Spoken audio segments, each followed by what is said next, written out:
Familiekerk, Bottelarij in Brackenfell. Mag jy iets hier van Jesus ervaar wat jou lewe sal verander. Baie welkom.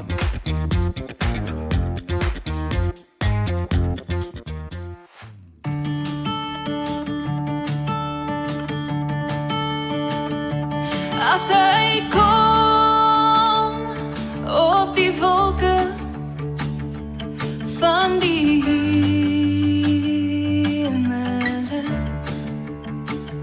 elke oog sal hom sien, elke tong sal bely.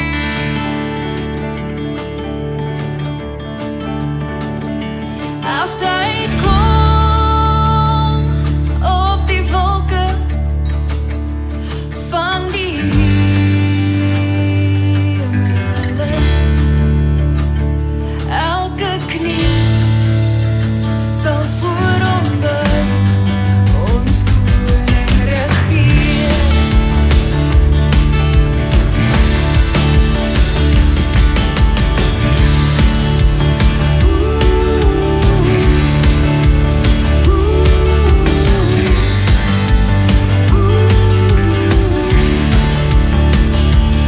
Op die wolke met die scepter in sy hand, en as hy kom op die wolke, kom hy om ons te kom haal. Op die wit berg met die scepter in sy hand.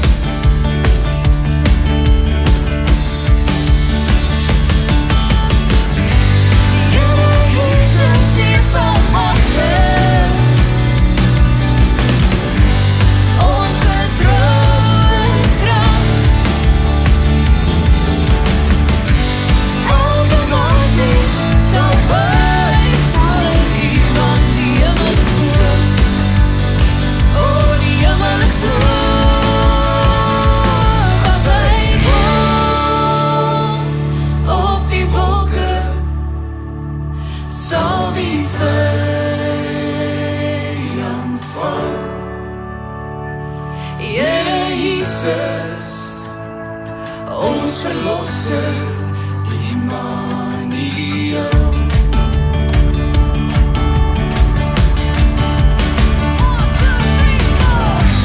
Here Jesus is almagtig,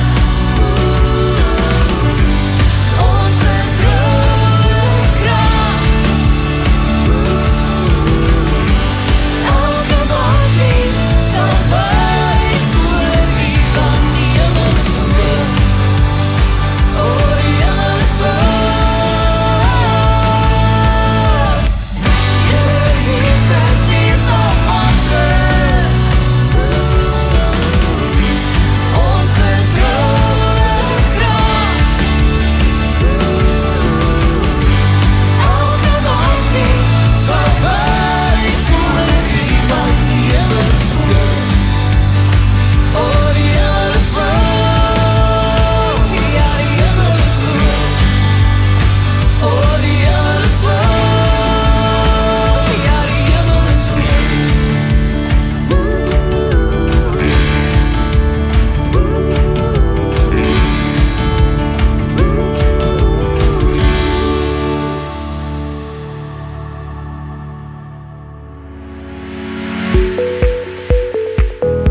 Goeiedag, baie welkom by Familiekerk se aanduindiens. Net soos altyd is dit my eer en voorreg om vandag saam met jou te kuier. En ek wil vandag met jou gesels oor wonderwerke, God se wonderwerke. Is jy van daai mense wat al gewens het en gebid het dat God sy wonderwerk in jou lewe moet laat gebeur? Ek gesels die ander dag met 'n hoërskoolseun wat sê hy het so gebid vir 'n wonderwerk, want hy moes daardie aand 11:00 by die huis wees en toe sy laat.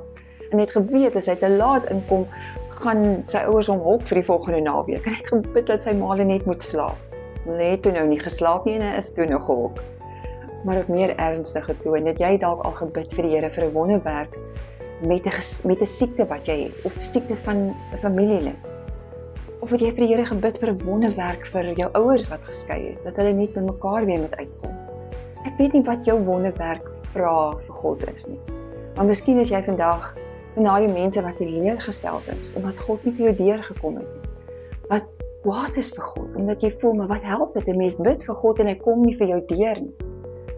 Miskien is jy van daai mense wat eintlik so 'n bietjie miskien jaloers voel op ander, wat lyk asof hulle net bly glo, en wat vir jou lyk asof hulle net God se wonderwerke beleef.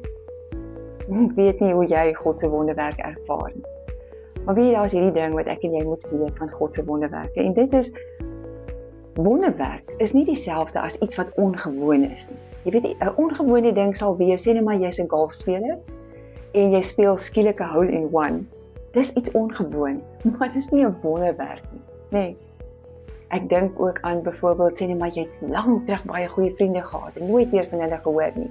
En skielik hier bel hulle jou om geluk te sê met jou verjaarsdag. Dis iets ongewoon, dis nie 'n wonderwerk nie. Ek vertel graag, ek was so 'n graad 4 dogtertjie, toe my broer wat 6 jaar ouer as ek is, vir my uit die modderwater van die Oranje rivier uitgeduik. En ek het onder 'n binneband deurgeglip in daai stroom in. En dit was altyd net vir ons gesin 'n wonderwerk hoe hy my raak geduik het om my te kon red daai dag. Maar dit was nie 'n wonderwerk nie. Dit was net iets ongewoon. Nou weet jy wat is 'n wonderwerk? Ek wil vir jou vinnig lees wat ek daaroor raak lees. 'n Opsomming daarvan is, 'n wonderwerk is wanneer vaste natuurwette deur God se bonatuurlike krag onderbreek word. En ek het weer vir jou lees. 'n Wonderwerk is wanneer vaste natuurwette deur God se bonatuurlike krag onderbreek word. Jy al so daaroor gedink? Die wette van die natuur is dit wat die wetenskap vir ons moontlik maak, né? Nee. Ons glo die natuurwette, want daar's 'n oorsaak en daar's 'n gevolg. Dit is tog wat vir ons die wêreld voorspelbaar maak. En dit laat ons veilig voel. As ek kan weet wat is die gevolg, as ek kan weet wat gaan nou gebeur. En ja, dit is hoe ons lewe lei, want daar's 'n oorsaak en daar's 'n gevolg. Ons glo die natuurwette, en daarom is daar baie wetenskaplikes, baie mense wat sê, as iets nie wetenskaplik verklaar kan word nie, dan is dit 'n mite. En hulle beskou gelowiges as naïef. Ek weet nie om watter kategorie jy val, maar hierdie wil ek met jou deel, dat gelowiges van die vroegste tye af al ervaar het hoe God vir hulle deurkom. Daar was al soveel keer geskryf en vertel van God se wonderwerke, en dis wat ek met jou wil deel. Dink byvoorbeeld aan die Israeliete, ons hoef nie eers ver te gaan delf nie. Die pla in Egipte, ons dink aan hulle reis deur die woestyn, hoe God bedags in 'n wolkkolom by hulle was, snags in 'n vuurkolom. Ons dink aan die kos wat hulle gehad het, manna en die kwartels. Goed, daar's al wetenskaplikes wat dit wil glo ook bewys. Water uit 'n rots. Ons dink aan die see wat in 2 gedeel het sodat hulle kon deurstap. Ons dink aan, verder gaan ons na die mure van Jerigo, wat op die 7de dag nadat die volk om dit getrek het in mekaar getuimel het. En ons dink aan Maria, wat 'n maagd was, wat swanger geraak het met Jesus. Dit was 'n direkte ingryping in die natuurwette in van God. En dan Jesus wat soveel wonderwerke gedoen het. Maar dit is wat ek en jy moet weet, dat as ons in God glo, dan glo ons nie sodat ons 'n wonderwerk kan ontvang nie. Dis nie hoe dit werk nie. Want God het Jesus vir ons gegee om sy vaderhart vir ons te kom wys. En God se vaderhart is dat hy vir ons so lief het, dat hy alle mense eendag by hom in sy hemelse woning wil hê. En dat hy met ons 'n verhouding wil hê. So, maar ongelukkig is dit so, daar's nog 2 natuurwette, of 2 wonderwerke wil ek eintlik sê, waaroor die mense vandag nog steeds stry. Maak nou nie saak wie wat verklaar nie, daar word gestry oor die skepping. En ek glo met my hele hart dat daar was niks, en God het die heelal en die aarde en alles geskep. Nou is daar mense wat vra, maar waar het God vandaan gekom? Ek wil nie eers op daai roete gaan nie. Maar dis is waaroor die meeste mense stry, is die skepping. En die tweede deel waaroor mense stry is Jesus se opstanding uit die dood. Nou ja, ek kan dadelik vir jou sê, daar's wat my betref soveel opgrawings van mense wat gesien het dat Jesus lewe na sy dood, gelowiges en ongelowiges. En daar's al soveel keer geskryf daaroor, dat selfs ongelowige studente sê, maar weet jy, dit is bewys, Jesus het geleef. Daaroor kan ons ook lank debatteer. Maar ek en jy, as ons Jesus se verhaal deur die evangelies lees, as ons die apostels se vertellinge en handelinge lees, dan kan ons nie anders as om te besef, maar die God wat ons aanbid, is 'n God van wonderwerke. Maar ons glo nie, hierdie mense het nie geglo, omdat God wonderwerke in hulle lewe laat gebeur nie. Hulle het hom geglo blindelings, soos wat die Bybel ons leer, glo soos 'n kind. Die wonderwerke was God se deurbraak deur sy natuurwette om sy plan verder uit te voer. So ek wil eintlik daai sin vir jou opsom om te sê, wonderwerke is God se inisiatief om sy werk op aarde uit te brei. Nee, ek en jy moet miskien dit, en as ons dit het, dan kan ons dalk net sê, dis okay, ek is in God se wil. Here, laat u wil geskied, nee?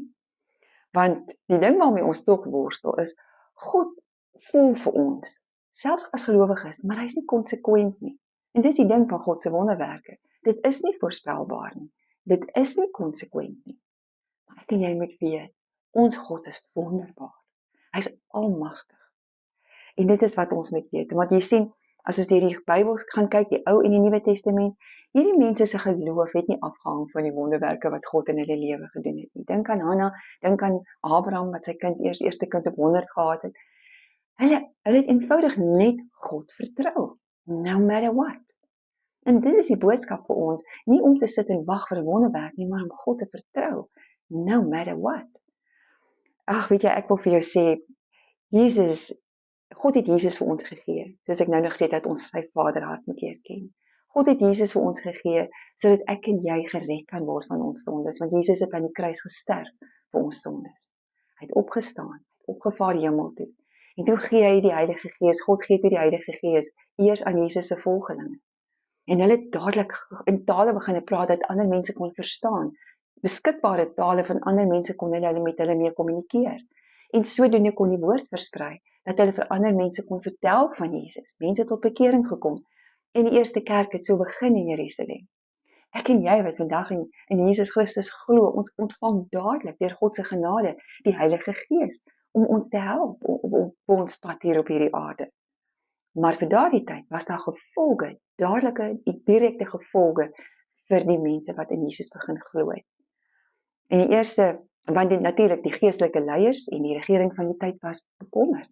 Hulle was bang hierdie geloofsgroep gaan die hele regering omverwerp. So hulle wou dit ten alle koste dooddruk, onderdruk. En wat doen hulle?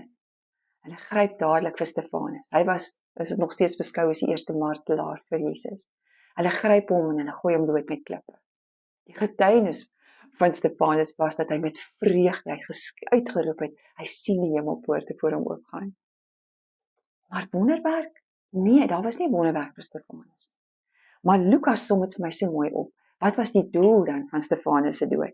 Hoor wat sê hy in Handelinge 11 vers 9. Daar staan, deur die vervolging wat na Stefanus se dood ontstaan het, is die gelowiges uitmekaar gejaag. Party van hulle het na Fenisië, Siprus en Antiochië toe gegaan, maar hulle het die woord aan niemand anders as net aan Jode verkondig nie. Nee, die mense het gevlug vir hulle lewens, maar hulle het nie gevlug van hulle geloof af nie. Hulle het hulle geloof saam met hulle gevat. Nou Handelinge 11 vers 20. Onder die vlugtelinge was daar sekere mense wat van Siprus en Cyrene afkomstig was en wat in Antiochië gekom en daar ook aan die Grieksprekendes, dis die nie Jode, die evangelie dat Jesus die Here is, verkondig het. En dan sê vers 21, die Here het die gelowiges gehelp, sodat daar baie mense tot geloof gekom het en hulle tot die Here bekeer het. Sjoe, ek wil eintlik vir jou vinnig 'n breinkaart wat jy in jou gedagtes moet vashou skets. Iets groots het gebeur, Jesus se opstanding uit die dood. Toe gebeur iets slegs, die gelowiges word vervolg. Nog slegter, Stefanus word doodgegooi met klippe, omdat hy in Jesus geglo het. En toe gebeur iets groots, die vervolging van die Christene, wat eintlik sleg is, maar wat 'n goeie ding is, want toe word die woord van Jesus Christus versprei. Nou, die Jode, maar ook die nie-Jode. Wat major is, is baie, baie groot. En wat die gevolg daarvan is daai skeiding tussen Jood en nie-Jood het afgebreek. En die mense het begin verstaan, maar Jesus het gekom, hy het die redding gebring vir alle mense, ongeag jou taal, kleur, wat jou ingesteldheid is, kultuur, wat ook al. As jy in Jesus Christus glo, sal jy gered word. En is jy gered? Jy kry onmiddellik deur God se genade die Heilige Gees in jou hart. So ek en jy moet weet, al voel dit vir ons, God se optrede is nie verstaanbaar nie. Al voel dit vir ons, dis frustrerend. Al voel dit vir ons, dis teenstrydig. Moet ek en jy weet, hy's wonderbaar, hy's almagtig en hy's in beheer. Hy's in beheer. So ek wil amper vir jou sê, haal diep asem en blaas uit en sê, dis okay. My God is in beheer. Ek wil net gou vir jou terugvat na Judea toe. In Handelinge 12 vers 1 wil ek jou vertel van die koning Herodes. Hulle verwys na hom as koning Herodes Agrippa. Hy was die kleinseun van die koning Herodes wat die tempel in Jerusalem gebou het. Maar hierdie Herodes Agrippa was 'n geweldige vrede koning. En jy weet, ek en jy moet dit onthou net, hy was eintlik so, sy ingesteldheid, hy was so op homself ingestel, hy het tot 3 van sy eie seuns vermoor, want hy was bang, hulle sou die koningskap wil oorneem by hom. So, en hierdie ou, hy het gegaan, en hy gaan gryp vir Jakobus, want hy het besluit, sy missie is om die gelowiges te onderdruk. En hy gaan laat Jakobus vang. Nou Jakobus, wil ek gou vir jou herinner, was Johannes se broer, hulle verwys as die Boanerges, seuns van die donder, hulle was een van die eerste 4 wie Jesus gekies het om sy volgelinge te wees. Koning Herodes Agrippa vang vir Jakobus, en hy maak hom dood met 'n swaard. Dit blyk dat hulle sy kop afgekap het. Wonderwerk, jy wil weer sê, Here, waar's u wonderwerk hier? Maar selfs Jakobus se dood het 'n doel gedien, in die sin van, daarna het die gelowiges en apostels voluit gegaan om verder te gaan om God se woord te versprei. Maar hier koning Herodes was nie tevrede met Stefanus se dood en Jakobus se dood nie. Hy wou nog 'n stapie verder gaan. Hy wil hierdie gelowiges nog, soos ons al sê, grind, nê? Handelinge 12 vers 3 lees ek. Toe Herodes sien dat Jakobus se dood by die Jode byval vind, het hy nog verder gegaan en ook vir Petrus gevange laat neem. Sjoe, onthou nou, Petrus was die leier. Dadelik wil ek en jy dadelik weer sê, Here, nee. Ek dink daardie mense was, onthou die gelowiges moes geweldig hartseer gewees het. Stefanus se dood, Jakobus se dood was 'n geweldige skok vir hulle. En nou Petrus? En ons lees verder in Handelinge 12, hoe Herodes so bang was Petrus ontsnap, en hoe hy dubbel seker gemaak het, hy is ordentlik bewaak in die hof, in die tronk, met dubbele wagte oral, vasgeboei. En dan lees ons in Handelinge 12 vers 5. Want ons wil vra, waar is die wonderwerk? En ons lees, maar die gemeente het aanhoudend vir hom tot God gebid. Jy sien, want Petrus het daai wonderwerk nodig gehad. En dan sê Handelinge 12 vers 6. Die nag voordat Herodes hom voor die volk sou bring, het Petrus tussen 2 soldate geslaap. Hy was met 2 kettinge geboei en voor die deur het wagte die tronk bewaak. Herodes wou seker maak, hy ontsnap nie. En hier kom God met 'n wonderwerk. Hy breek deur die natuurwette in. En 'n engel kom 12 uur daardie nag en hy skud vir Petrus wakker. Die boeie val van hom af. En die engel begelei hom deur die gangetjies van die tronk terwyl die wagte slaap. En agterna vertel Petrus vir Lukas, hy het eers gedink hy droom. Maar toe hy hom in die straat bevind, toe besef hy, maar hierdie was 'n wonderwerk. En hy het dadelik na die huis toe gehardloop waar hy geweet het sy vriende besig was. Dis die huis van Maria. Sy was die ma van Johannes Markus, wat Markus genoem is.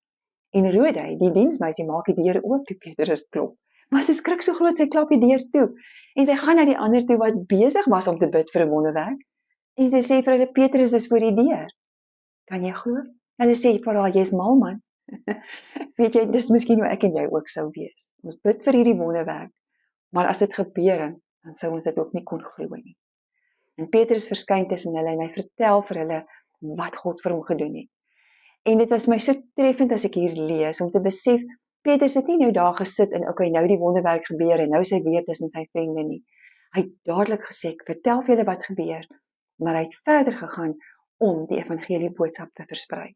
Dis asof hy, jy weet, ek wil amper sê, soos in ons in Engels sal sê, he was a man with a mission, en hy het gegaan om God se doel wat hy hom voor geskep het, om dit te laat waar word.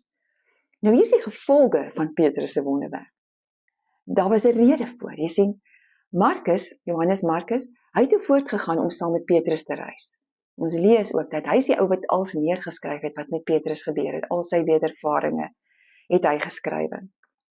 Johannes, Jakobus wat nou doof is se broer, hy het ook aangegaan om die evangelie boodskap te verkondig. Hy het vir ons die evangelie van Johannes geskryf, nee.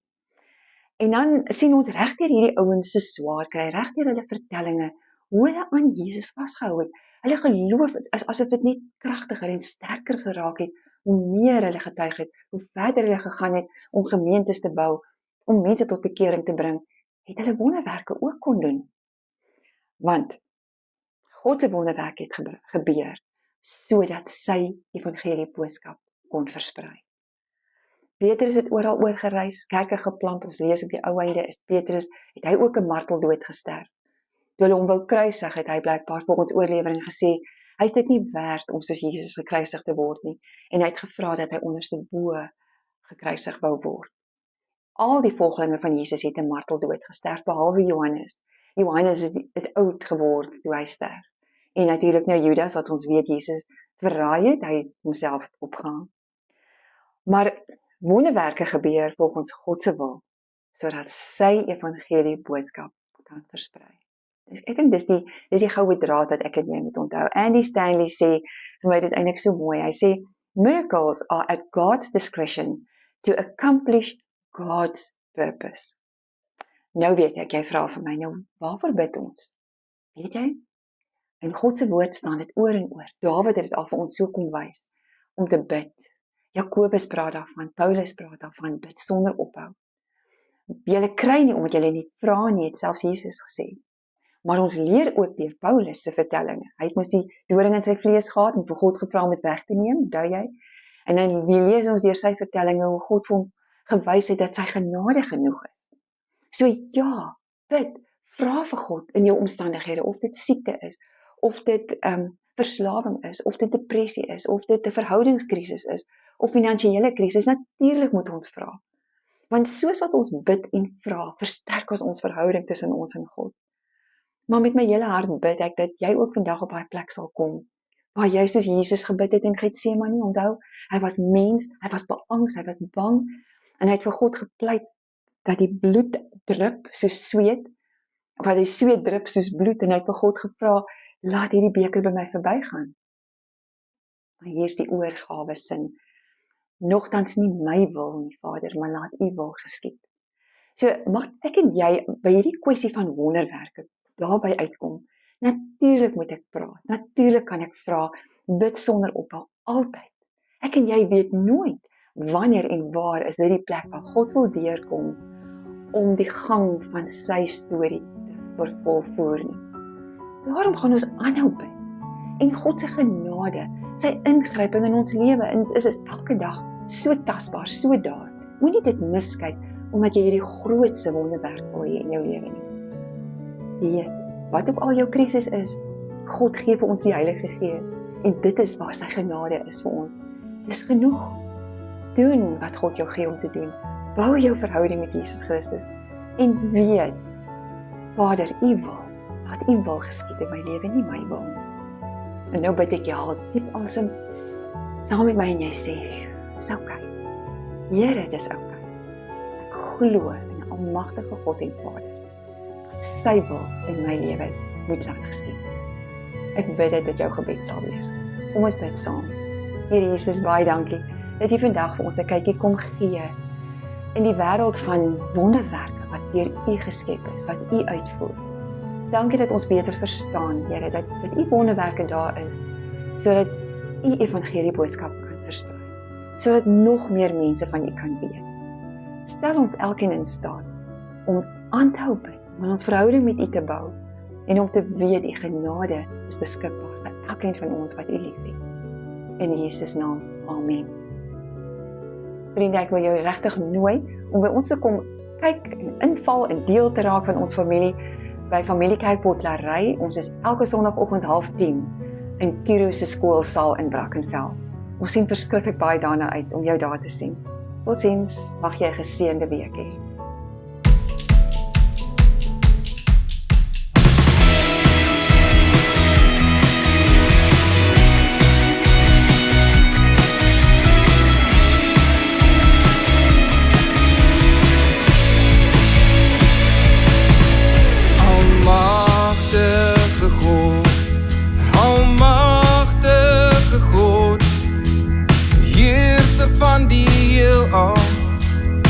minnaar oor die dood.